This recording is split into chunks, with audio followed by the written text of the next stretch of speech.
اچھا، محبت کی جو بڑی داستانیں ہیں جیسے ہیر رانجھا، سسی پنو، یہ تو ہم سب نے سنی ہے۔ جی بالکل، یہ تو ہماری روایت کا، ہماری ثقافت کا ایک حصہ ہے۔ بالکل، لیکن آج ہم ایک ایسی حکایت کی بات کرنے والے ہیں، تاج بانو کی حکایت، جو شاید بہت کم لوگوں نے سنی ہوگی۔ اور یہ کہانی اس تصور کو چیلنج کرتی ہے جو ہمارے ہاں بہت عام ہے۔ کون سا تصور؟ یہی کہ عشق مجازی جو ہے وہ عشق حقیقی کی سیڑھی ہے۔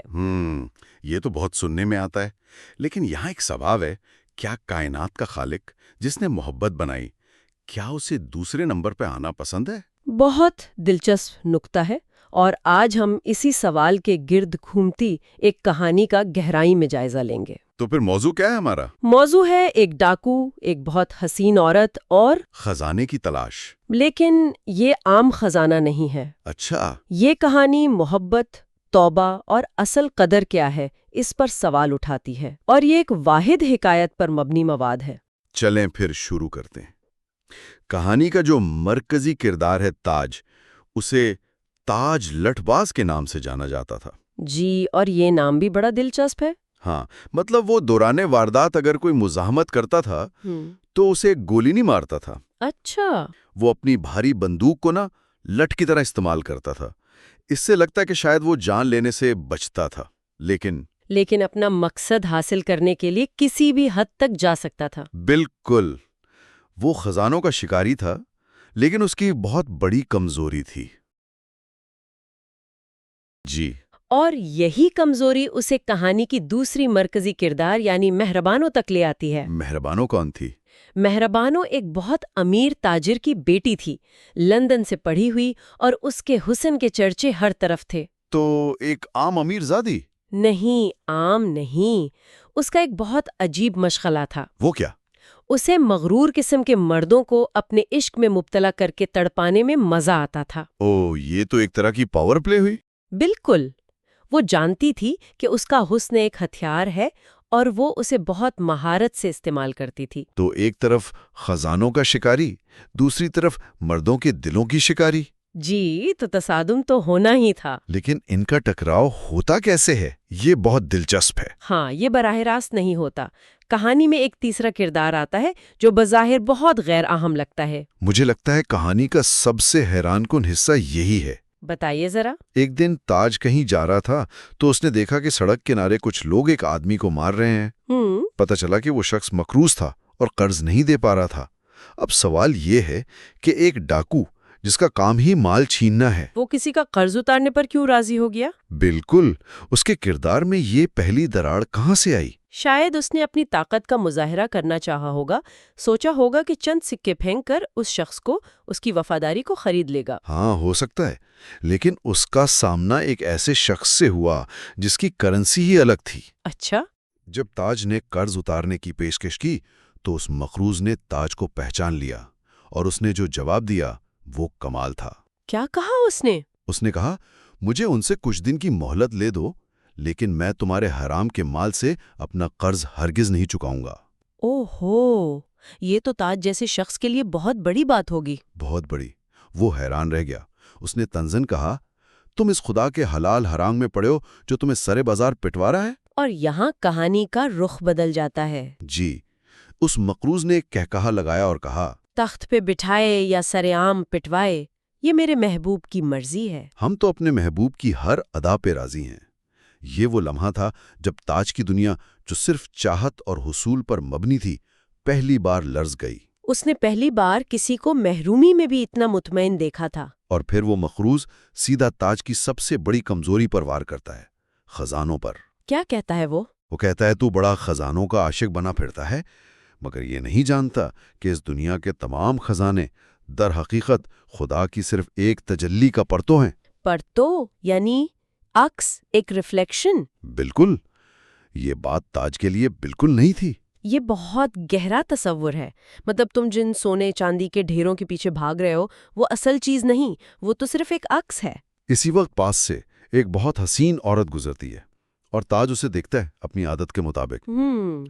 تو مقروض فوراً کہتا ہے، لٹباز، اس دنیا کا تمام حسن بھی خدا کی صرف ایک تجلی کا پرتو ہے۔ یعنی اس نے تاج کی دونوں کمزوریوں، دولت اور حسن، دونوں کو ایک ہی جملے میں نقلی ثابت کر دیا۔ جی، کہ تم جن چیزوں کے پیچھے دیوانے ہو وہ دونوں ہی اصل نہیں ہیں۔ یہ تو ایک بہت بڑا پیراڈائم شفٹ تھا۔ اس کا تاج پر کیا اثر ہوا ہوگا؟ اس کا اثر ایک بیج کی طرح ہوا جو فوراً نہیں ہوگا لیکن اس کے اندر بو دیا گیا۔ اچھا۔ اس نے آسمان کی طرف دیکھا اور پہلی بار اسے لگا کہ اس کے دوسری طرف کوئی بہت بڑا، کوئی اصلی خزانہ چھپا ہوا ہے۔ اور پھر اس نے مخروز سے پوچھا ہوگا کہ آخر اس آسمان کے دوسری طرف ہے کیا؟ جی، اور اس کا جواب میرے خیال میں پوری کہانی کا مرکزی خیال وہی جواب ہے۔ بلا شبہ۔ مخروط نے کہا، سن تاج، ایک تیری چاہت ہے اور ایک رب کی چاہت ہے۔ ہوتا وہی ہے جو ہمارے رب کی چاہت ہے۔ اگر تو خود کو اس کے سپرد کر دے جو اس کی چاہت ہے تو وہ تجھے وہ بھی دے دے گا جو تیری چاہت ہے۔ یہ تو ایک مکمل فارمولا ہے، ایک وعدہ۔ یہ الفاظ تاج کو ہلا کر رکھ دیتے ہیں۔ وہ وہیں زمین پر بیٹھ گیا جیسے اس کے اندر سب کچھ ٹوٹ گیا ہو۔ کئی دن وہ اسی سوچ میں گم رہا ہوگا۔ جی، خدا، کائنات، اپنی چاہت، لیکن پرانی عادتیں اتنی آسانی سے نہیں جاتی۔ اور پھر اسے ایک بڑے خزانے کی خبر ملی۔ ہاں، ایک بہت بڑے خزانے کی۔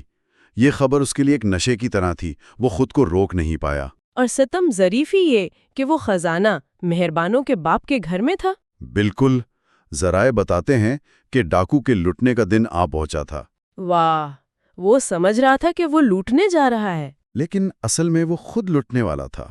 تو وہ گھر میں گھس جاتے ہیں، لوٹ مار کرتے ہیں۔ جی، جب وہ سارا مال باندھ کر نکلنے لگتے ہیں تب مہربانوں، جو شاید اسی لمحے کا انتظار کر رہی تھی، جان بوجھ کر سامنے آتی ہے اور اپنے چہرے سے نقاب الٹ دیتی ہے۔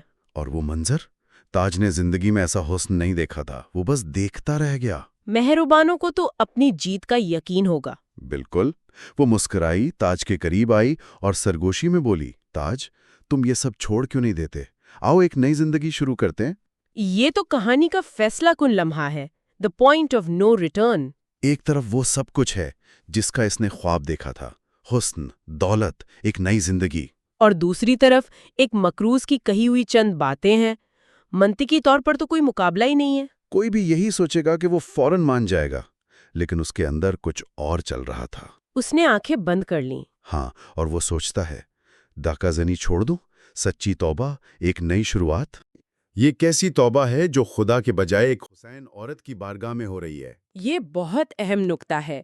یہ صرف گناہ سے منہ موڑنا نہیں ہے، بلکہ ایک کمتر حقیقت سے ایک بلند تر حقیقت کا انتخاب کرنا ہے۔ مطلب اگر وہ مہربانوں کے لیے بدلتا تو وہ ایک غلامی سے نکل کر دوسری میں چلا جاتا، ڈاکے کی غلامی سے حسن کی غلامی میں۔ بالکل، تو اس کا مطلب ہے کہ مکروز کا بویا ہوا بیج آخرکار پھوٹ پڑا۔ جی، سچائی کی پہلی بوند پڑی اور وہ بیج ایک پودا بن گیا۔ اور اس کی بند آنکھوں کے سامنے حق واضح ہونے لگا۔ وہ موازنہ کرتا ہے، کہاں خدا کی محبت جو خالق ہے اور کہاں ایک عورت کی محبت جو مخلوق ہے۔ اسے مہربانوں کی حسین جلد کے پیچھے وہی گوشت، آنتیں اور ہڈیاں نظر آنے لگتی ہیں جو ہر انسان میں ہے۔ وہ حسن جو ایک لمحہ پہلے کائنات کی سب سے قیمتی شے لگ رہا تھا، اب اسے فانی اور عارضی نظر آنے لگا۔ یہ تو ایک مکمل روحانی بیداری ہے۔ اس کی بند آنکھیں اب آسمان کے پار دیکھ رہی تھیں، اس اصلی خزانے کی طرف۔ اور مہربانوں بے تاب ہو رہی ہوگی۔ ہاں، وہ اس کا ہاتھ دباتی ہے کہ اتنی دیر کیوں لگ رہی ہے؟ وہ نہیں جانتی تھی کہ اس کا مد مقابل اب وہ تاج لٹ باز رہا ہی نہیں۔ وہ کسی اور ہی سطح پر پہنچ چکا تھا۔ تاج آنکھیں کھولتا ہے اور اس کے چہرے پر اب مکمل سکون ہے۔ وہ مہربانوں کے کان میں جھک کر وہ تاریخی جملہ کہتا ہے، مہربانوں، نقلی موتی نہیں، مجھے خزانہ چاہیے۔ اور سارا خزانہ چاہیے، اصلی خزانہ چاہیے۔ ان الفاظ کا وزن محسوس کریں۔ یہ سن کر مہربانوں کا دل، جو مردوں کے دلوں سے کھیلنے کا عادی تھا، دہل جاتا ہے۔ وہ چیخ مار کر وہیں گر پڑتی ہے۔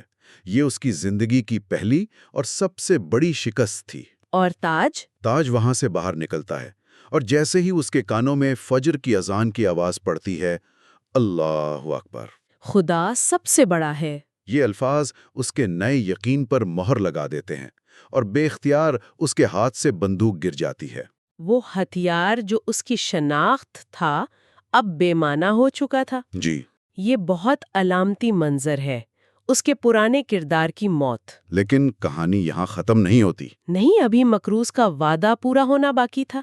اگر تو خود کو اس کے سپرد کر دے جو اس کی چاہت ہے تو وہ تجھے وہ بھی دے دے گا جو تیری چاہت ہے۔ بالکل۔ کچھ دن بعد مہربانوں کا باپ تاج کو ڈھونڈ نکالتا ہے۔ اور اب تاج کے ہاتھ میں بندوق کی جگہ بیلچہ ہے۔ جی۔ وہ ارب پتی سیٹھ اپنی زرد اور نڈھال بیٹی کو، جو تاج کے انکار کے صدمے سے بیمار پڑ گئی تھی، تاج کے قدموں میں ڈال دیتا ہے۔ باپ روتے ہوئے کہتا ہے، یہ نہ کھاتی ہے نہ پیتی ہے، اگر مر جائے تو خود ہی اسے دفنا دینا۔ یہاں کہانی کا سبق اپنی انتہا کو پہنچتا ہے۔ اور سبق یہ ہے کہ جب ڈاکو نے اپنی سب سے بڑی چاہت کو خدا کی چاہت کے لیے قربان کیا تو خدا نے وہی چاہت اس کے قدموں میں لا کر ڈھیر کر دی۔ جس حسن کے پیچھے وہ بھاگتا تھا، آج وہ حسن خود اس کے قدموں میں پڑا تھا۔ اس نے نکلی موتی کو پھینکا تو اصلی خزانے نے وہ موتی بھی اسے انعام میں دے دیا۔ تاج اسے آواز دیتا ہے، مہربانو۔ وہ آنکھیں کھولتی ہے۔ تاج اسے پانی پلاتا ہے اور پوچھتا ہے، مجھ سے شادی کرو گی؟ اور وہ اپنے پرانے مزاج کے مطابق مذاق میں کہتی ہے، انکار کیا تو کہیں یہ بیلچہ میرے سر میں نہ دے مارو۔ اور دونوں ہنس پڑتے ہیں۔ وہ ہنسی اس بات کی علامت ہے کہ تاج اب خوف کی علامت نہیں رہا، اسے حقیقت سمجھ آ چکی تھی۔ کہاں خدا کی محبت، کہاں مخلوق کی محبت؟ اس نے دونوں کو پا لیا تھا، لیکن صحیح ترتیب کے ساتھ، پہلے خالق پھر مخلوق۔ تو اگر ہم اس پوری حکایت کا نچوڑ نکالیں تو وہ کیا ہوگا؟ اس کا نچوڑ وہی ہے جو تاج نے کہا تھا، نکلی موتی نہیں، اصلی خزانہ چاہیے۔ اور اس کو ایک حدیث قدسی سے جوڑا جا سکتا ہے، جس میں اللہ فرماتا ہے، میں ایک چھپا ہوا خزانہ تھا اور میں نے چاہا کہ میں پہچانا جاؤں۔ یعنی رب کائنات نے خود اپنی ذات کے لیے خزانے کا لفظ استعمال کیا ہے۔ بالکل۔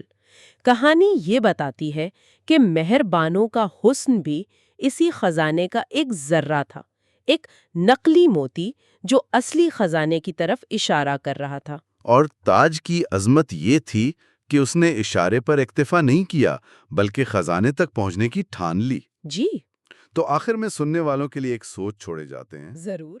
اس حکایت کو اس خیال کے ساتھ دوبارہ سوچیں کہ خزانہ دراصل خود خدا کی ذات کی طرف اشارہ ہے۔ تو شاید ہم سب کے لیے سوال یہ ہے کہ ہماری زندگیوں میں وہ کون سے نقلی موتی ہیں، چاہے وہ کیریئر ہو، کوئی رشتہ ہو، دولت ہو یا شہرت، جن کو ہم نے اصلی خزانہ سمجھ لیا ہے اور وہ ہمیں اس حتمی اصلی خزانے سے دور کر رہے ہیں۔